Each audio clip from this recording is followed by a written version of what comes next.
নমস্কার বন্ধুরা, এমএস কুকিংয়ে আরও একবার আপনাদের স্বাগত জানাচ্ছি। খুবই সহজ, সুস্বাদু এবং ভীষণ রকম উপকারী ডালের রেসিপি নিয়ে আরও একবার চলে এসেছি পর্বে। কাঁচা পেঁপে এবং সজনে ডাঁটা দিয়ে মুসুর ডালের রেসিপি নিয়ে। কাঁচা পেঁপে এবং সজনে ডাঁটা উভয়ই ভীষণ উপকারী আমাদের শরীরের জন্য।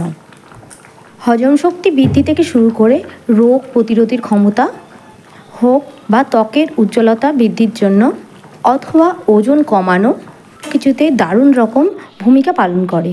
তো এখানে আমি সজনে ডাঁটা আর পেঁপে আর মুসুর ডাল দিয়ে আজকে বানাবো এই রেসিপিটি। অত্যন্ত সুস্বাদু এই রেসিপি। তো প্রথমে আমি সজনে ডাঁটাগুলোকে ভালো করে আমি কেটে পরিষ্কার করে নেব। গরমকালে কিন্তু এরকম একটা প্রথম পাতে একটা এরকম ডাল খাওয়া কিন্তু খুবই উপকারী আর তৃপ্তিদায়কও বলা চলে। তো সজনে ডাঁটাগুলো আমাকে কাটা হয়ে গেছে। এবারে আমি পেঁপেটাকেও কাটে নেব। তবে পেঁপেটাকে কাটার সময় কিন্তু পেঁপেটাকে যে স্লাইসগুলো করে নেব একটু সরু সরু করে নেব, যাতে তাড়াতাড়ি সিদ্ধ হয়ে যায়। তবে মোটা করেও আপনারা কাটতে পারেন, তার স্বাদটা আরও বেশি ভালো হবে। তো এখানে সরু সরু করে আমি স্লাইসভাবে আমি পেঁপেগুলোকে কেটে ফেলছি।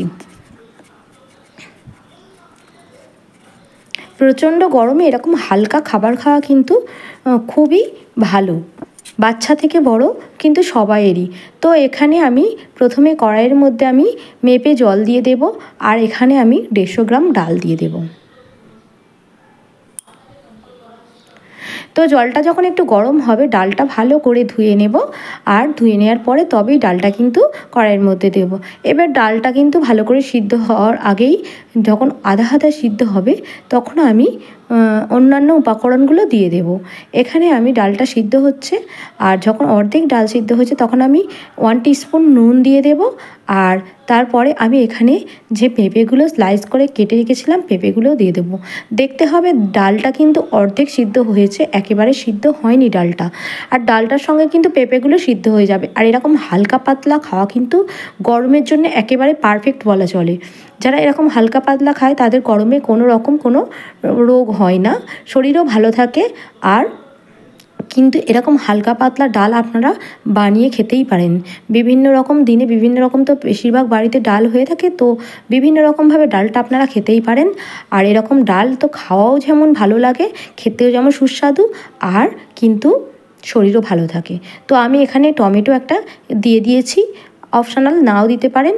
তো এখানে ডাঁটাগুলোকেও রেখেছিলাম, আর ডালটা আরও একটু যখন সিদ্ধ হয়েছে তখন আমি পেঁপেগুলোও কিন্তু অর্ধেক সিদ্ধ হয়ে গেছে, তখনই কিন্তু সজনের ডাঁটাগুলোকে দিয়ে দিয়েছি।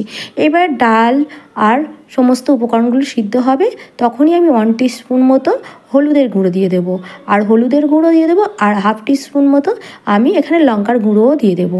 তবে এটাও অপশনাল, আপনারা ব্যবহার করতে পারেন আপনাদের প্রয়োজন মতো লঙ্কার গুঁড়ো, মানে ঝালটা আপনাদের ব্যবহারও করতে পারেন। আবার এখানে কাঁচা লঙ্কাও আপনারা অ্যাড করতে পারেন। তো এখানে মোটামুটি ডালটা সব কিছুর সঙ্গে একসঙ্গে সিদ্ধ হচ্ছে, আমি এখানে নেড়ে চেড়ে দিচ্ছি। আর এখানে ডাঁটা আর কিন্তু পেঁপেটাও সিদ্ধ হবে একই সঙ্গে, আর আমি টমেটোটাও দিয়ে দিয়েছি। তো এখানে একটু সিদ্ধ হোক, আর সিদ্ধ মোটামুটি যখন হয়ে আসবে তখন আপনারা জল ব্যবহারও করতে পারেন। আবার ঘনত্বটা আপনাদের উপর ডিপেন্ড করবে যে ঘনত্বটা আপনারা কেমনই রাখবেন। তো এখানে যখন আমার ডালটা মোটামুটি সিদ্ধ হয়ে গেছে আর সবজিগুলোও সিদ্ধ হয়ে গেছে, তখন আমি একটু গরম জল আলাদাভাবে করে নিয়েছিলাম, আর এই গরম জলটাকে আমি দিয়ে দিয়েছি, দিয়ে একটু পাতলা মতো করে নিয়েছি। আর দেখতে পাচ্ছেন যেন হালকা পাতলা খাবার দেখলেই কিন্তু এই গরমকালে খেতে ইচ্ছে করে। তো আমি ডালটাকে নামিয়ে ফেলেছি। এবার ফোড়ন হিসেবে দিয়ে দেবো, এখানে সরিষার তেল নিয়ে নিয়েছি, আর এখানে ফোড়ন দেব। শুকনো লঙ্কা আমি নিয়ে নিয়েছি, এখানে 3টে শুকনো লঙ্কা মাঝখান থেকে ফাটিয়ে আমি নিয়ে নিয়েছি। আর এখানে দিয়ে দেব তেজপাতাও 2টো তেজপাতা মাঝখান থেকে অর্ধেক করে আমি দিয়ে দিয়েছি। আর দিয়ে দেব এখানে 5 ফোড়ন। তারপরে 5 ফোড়নটা দেওয়ার পরে কিন্তু এই যে ফোড়নটা থেকে দারুণ একটা সুগন্ধ বেরোবে, আর বেশ কালো কালো করে ভাজা হবে। আর তারপরেই কিন্তু ডালটাকে ঢেলে দেব। তো ফোড়নটাকে এরকমভাবে ভেজে নিচ্ছি। এখানে কোনো রকম পেঁয়াজ ব্যবহার করছি না, কারণ সজনে ডাঁটার সেন্ট নষ্ট হয়ে যায় পেঁয়াজ ব্যবহার করলে। এখানে ফোড়নটা কিন্তু ভালো করে দেখতেই পাচ্ছেন কালো কালো করে ভেজে নিয়েছি। এরপর ডালটা যখন এর ওপর দেবেন, সাঁতালের গন্ধটা কিন্তু খুবই দারুণ হবে, মানে ডালটার মধ্যে সাঁতালের গন্ধ একটা পাওয়া যাবে। তো এরপরে আমি ডালটাকে দিয়ে দেবো।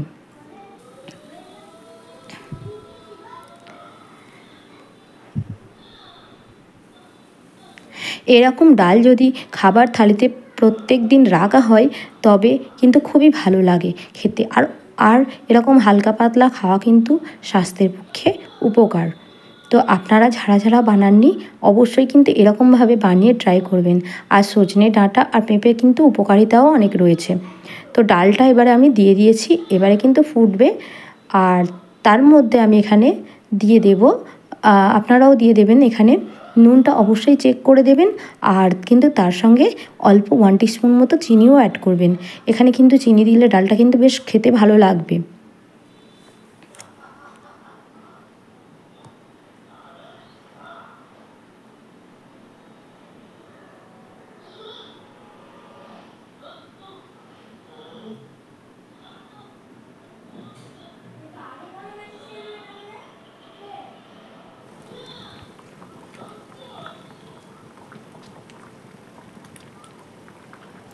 তো ডালটা যখন এরকম বেশি ফুটতে শুরু করবে, ঘনত্বটা আপনারা আপনাদের মতোই ভাবে নামাবেন। এখানে পাতলাভাবেও নামাতে পারেন, আবার ঘনত্বটাও বেশি রেখে নামাতে পারেন। তবে এখানে আমি একটু ঘি দিয়ে দিয়েছি যখন ডালটা ফুটছিল। এবারে নামিয়ে ফেলেছি। ডালটা কিন্তু খুব বেশি ঘন করিনি, আর কিন্তু অসাধারণ দেখতে হয়েছে। আর কিন্তু আমি এবারে সার্ভ করব। আপনারা দেখুন যে ডালটা কতটা দারুণ দেখতে হয়েছে, মানে আর খেতেও কিন্তু অসাধারণ হয়েছিল।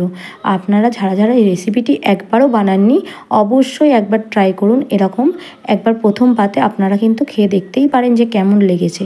তো রেসিপিটি ভালো লাগলে অবশ্যই লাইক করবেন, আর কমেন্ট করে অবশ্যই কিন্তু জানাবেন যে রেসিপিটি কেমন হয়েছে বা আপনাদের কেমন লেগেছে।